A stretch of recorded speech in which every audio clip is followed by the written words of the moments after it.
महाराष्ट्र विधानसभा निवडणुकीत मतचोरीचे आरोप करून काँग्रेसने निवडणूक आयोगाला आरोपीच्या पिंजऱ्यात उभं केलं होतं. मात्र आता एक मोठा खुलासा झालाय. Lokniti centre for study of developing societies म्हणजेच CSDSचे सहसंचालक संजय कुमार यांनी त्यांच्या आकडेवारीत चूक झाल्याची कबुली दिली आणि माफी मागितली. या माफीनाम्यानं काँग्रेस तोंडावर आपटले. दुसरीकडे भाजपही आक्रमक झाले. संजय कुमार यांच्या माफीनाम्याचा भाजपवर काय परिणाम झाला? राहुल गांधींच्या मतचोरी मोहिमेवर काय फरक पडणार? माफीनाम्याने सर्वच प्रश्न सुटणार का? निवडणूक आयोगाच्या प्रतिमेवर काही परिणाम होणार का? पाहूयात याचा खास रिपोर्ट. नमस्कार, मी राजेश सावंत आणि तुम्ही पाहताय प्रहार न्यूज लाईन. महाराष्ट्रातील 2024च्या विधानसभा निवडणुकीत मतदार संख्येत अनियमितता असल्याचा दावा विरोधकांनी केला. याच आकडेवारीच्या आधारे विरोधकांनी निवडणूक आयोगाला लक्ष्य केलं. लोकनीती CSDSचे सहसंचालक संजय कुमार यांनी 17 ऑगस्टला एक्स पोस्टवरून रामटेक आणि देवळाली मतदारसंघामध्ये लोकसभा निवडणुकीच्या तुलनेत मतदारसंख्येत 36 ते 38% घट झाल्याचा दावा केला होता. या आकडेवारीवरच राहुल गांधी आणि काँग्रेसने मतचोरीची मोहीम उघडली. मात्र आता संजय कुमार यांनी माफी मागितली. आकडेवारी वाचताना ओळी वर खाली झाल्या आणि चूक झाली.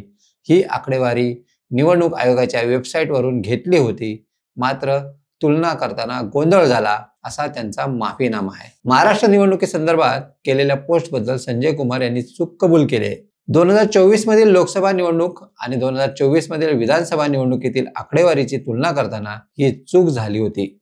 टीमने ओळीत दिलेली आकडेवारी वाचताना चूक केली असं संजय कुमार यांनी स्पष्ट केलंय. त्यानंतर त्यांनी एक्स पोस्टही डिलीट केले. संजय कुमार यांच्या दाव्यानुसार रामटेकमध्ये मतदार संख्या 38% आणि देवळालीमध्ये 36% कमी दाखवली गेली. ही चूक मोठी होती की महाराष्ट्रात राजकीय वादळ उठलं. नंतर नाशिक आणि नागपूर जिल्ह्यात संजय कुमार यांच्या विरुद्ध FIR दाखल झाले, ज्यात चुकीची माहिती पसरवल्याचा आरोप करण्यात आला होता. भारतीय सामाजिक विज्ञान संशोधन परिषद अर्थात ICSSR ने centre for the study of developing societies अर्थात CSDS ला नोटीस बजावली. या नोटिसीत चुकीची माहिती देऊन दिशाभूल करण्याचा आरोप करण्यात आला. संजय कुमार यांनी चुकीची कबुली दिली, मात्र त्यांच्यावर आता टीकेची झोड उठली. ही चूक सामान्य नाही आणि संजय कुमार यांच्यासारख्या अभ्यासकाकडून अशी चूक होणं हे धक्कादायक आहे. इतकंच नव्हे तर हा माफीनामा निवडणूक प्रक्रियेच्या विश्वासार्हतेवर प्रश्नचिन्ह उभं करतो. अशा प्रतिक्रिया आता उमटत आहेत. संजय कुमार यांच्या माफीनाम्याचा सर्वात मोठा फटका बसलाय तो काँग्रेसला अर्थात राहुल गांधी यांना. राहुल गांधींनी महाराष्ट्रातील मतदारसंख्येतील फरक दाखवून निवडणूक आयोगावर मतचोरीचा आरोप केला होता. लाखो मतदार गायब झाले जे भाजपच्या फायद्यासाठी होते असा आरोप राहुल गांधींनी केला होता. मात्र संजय कुमार यांच्या माफीनाम्यामुळे राहुल गांधी तोंडावर पडलेत. याचा परिणाम राहुल गांधीच्या मतचोरी विरोधातील मोहिमेवर होऊ शकतो. या चूक कबुलीमुळे निवडणूक आयोगाला मोठा दिलासा मिळालाय आणि थोडी का होईना प्रतिमा सुधारण्यास फायदा झाला. संजय कुमार यांच्या माफीनाम्यानंतर भाजप आक्रमक झालाय. भाजप नेते अमित मालवीय आणि प्रवक्ते केशव उपाध्ये आक्रमक झालेत. माफी आली आहे आणि संजय कुमार आउट आहेत. योगेंद्र यादवचे हे शिष्य कधीच योग्य आकडे देत नाहीत. काँग्रेसच्या खोट्या नरेटिव्हला साथ देण्यासाठी ही चूक नव्हती तर कन्फर्मेशन बायस आहे असं मालवीय यांनी एक्सपोर्टमध्ये म्हटलंय.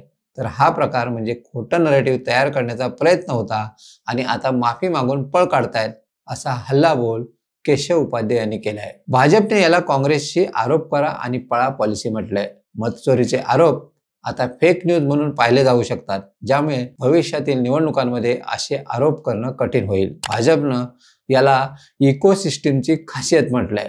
आरोप करा, गोंधळ निर्माण करा आणि चूक लक्षात आल्यावर माफी मागा असा हा प्रकार आहे. तर अशा चुका भविष्यातील अभ्यासकांना सतर्क करतील, मात्र विरोधकांच्या मोहिमेला मोठे धक्के बसू शकतात अशी काही राजकीय तज्ज्ञांची मतं आहेत. या प्रकरणात आता कायदेशीर कारवाई सुरू आहे.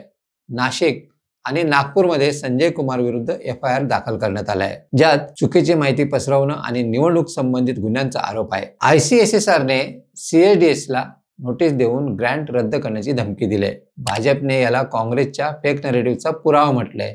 तर राहुल गांधींचे आरोप निवडणूक आयोगाच्या डेटावर आधारित असल्याचं काँग्रेसचं म्हणणं आहे. मात्र एक गोष्ट नक्की घडली ती म्हणजे या माफीनाम्याने संपूर्ण चर्चा बदलली. शेवटी संजय कुमार यांची माफी हा राजकीय भूकंप आहे. त्यामुळे राहुल गांधींची मतचोरी मोहीम अडचणीत आली आहे. मतचोरी मोहिमेची विश्वासार्हता कमी झाली आहे. तर दुसरीकडे निवडणूक प्रक्रिया निष्पक्ष असल्याचं सिद्ध झालंय. तुम्हाला ही माहिती कशी वाटली कमेंट्समध्ये नक्की कळवा आणि अशाच नवनवीन व्हिडिओ पाहण्यासाठी प्रहार न्यूझीलंड चॅनलला लाईक, शेअर आणि सबस्क्राईब करायला विसरू नका. धन्यवाद.